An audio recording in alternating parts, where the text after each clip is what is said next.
दोस्तों, इस दुनिया में दो तरह की शक्तियां मौजूद है, पहले पॉजिटिव एनर्जी और दूसरी negative energy. Positive energy creativity और सृष्टि के निर्माण से जुड़ी है, इसलिए इसे भगवान भी कहा जाता है, जबकि नेगेटिव एनर्जी डिस्ट्रक्शन और गंदे थॉट्स से जुड़ी हुई है, इसलिए इसे सेटन या लुसीफर से भी जाना जाता है। दोस्तों, दुनिया में एक छोटी सी कम्युनिटी के लोग ही लुसीफर या सेटन की पूजा करते हैं, लेकिन क्या आपको पता है कि सेटन का जन्म आखिर कैसे हुआ? आखिर क्यों इसे भगवान का दुश्मन माना जाता है और ये क्यों लोगों को गलत रास्ते पर लेकर जाता है? अगर आप ये सब नहीं जानते तो आइए जानते हैं इस एपिसोड में आखिर कैसे सेटन यानी लुसीफर भगवान का दुश्मन बन गया। बुक ऑफ जेनेसिस में लुसीफर का वर्णन तब मिलता है जब भगवान ने एडम और ईव को बनाया था और उन्होंने उन्हें फोरबिडेन फ्रूट खाने से मना किया था, लेकिन लुसीफर ने 100 फैन का रूप लेकर ईव को मैनिपुलेट करके वह फ्रूट उन्हें खिलवाया था।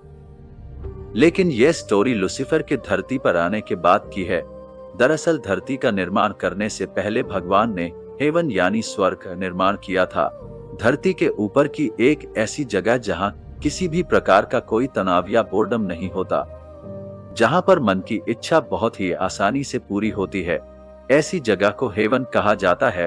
भगवान ने इन हेवंस में रहने के लिए सबसे पहले एंजेल्स को जन्म दिया था। एंजेल्स को भगवान का मैसेंजर भी माना जाता है। कहा जाता है कि ये लोग धरती के लोगों की इच्छाएं भगवान तक पहुंचाते हैं। ये एंजेल्स बहुत खूबसूरत होते हैं, इनके पास पर भी होते हैं। एंजेल्स के ग्रुप को आर्क ऑफ एंजेल्स भी कहा जाता है। आर्क एंजेल्स के मुख्य को लुसीफर कहा जाता है। लुसीफर भगवान का सबसे ताकतवर और वफादार एंजल था। वह भगवान के लिए काम करता था। वह सबसे ताकतवर और सबसे बुद्धिमान था, इसलिए वह भगवान की सबसे पसंदीदा रचना थी। लुसीफर सभी एंजेल्स का लीडर था, इसलिए काफी सारे एंजेल्स उसे फॉलो करते थे। पूरी दुनिया में लुसीफर जैसा एंजल कहीं भी नहीं था। वह सबसे बेस्ट था और कहीं ना कहीं उसे भी ये बात पता थी। धीरे धीरे उसे इस बात का घमंड आने लगा और उसे लगने लगा कि उसे जीसस की जगह होना चाहिए, और यही से सृष्टि पर पाप की शुरुआत हुई। एक बार भगवान ने जीसस के साथ एक मुलाकात की जिसमें उन्होंने लुसीफर को नहीं बुलाया। इस बात से लुसीफर को काफी गुस्सा आया है और उसने स्वर्ग के एंजेल्स को भगवान के खिलाफ भड़काना शुरू किया। स्वर्ग के लगभग 1/3 एंजेल्स लुसीफर का साथ देने लगे, लेकिन स्वर्ग में अभी भी कुछ ऐसे एंजेल्स मौजूद थे जो कि भगवान का साथ दे रहे थे। जीसस की पदवी पाने के लिए लुसीफर ने स्वर्ग में भयानक युद्ध शुरू कर दिया, जिसमें लुसीफर के साथ कई सारे एंजेल्स भी भगवान से लड़ रहे थे। भगवान की तरफ से भी कई सारे एंजेल्स ने युद्ध में हिस्सा लिया और उनका प्रतिनिधित्व एंजल माइकल ने किया, जिन्हें उस वक्त की एंजेल्स का सबसे मुख्य एंजल माना जाता है। युद्ध में लुसीफर को एंजेल्स ने बुरी तरह हरा दिया और बाद में उसे भगवान ने स्वर्ग से नीचे फेंक दिया और उन सारे एंजेल्स को भी स्वर्ग से निकाल दिया गया है जिन्होंने लुसीफर का साथ दिया।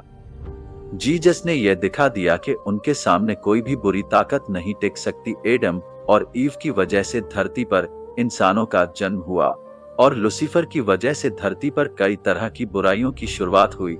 इंसानों को भगवान ने बनाया है, इसलिए लुसीफर उन्हें खत्म करके नर्क में कैद करना चाहता है।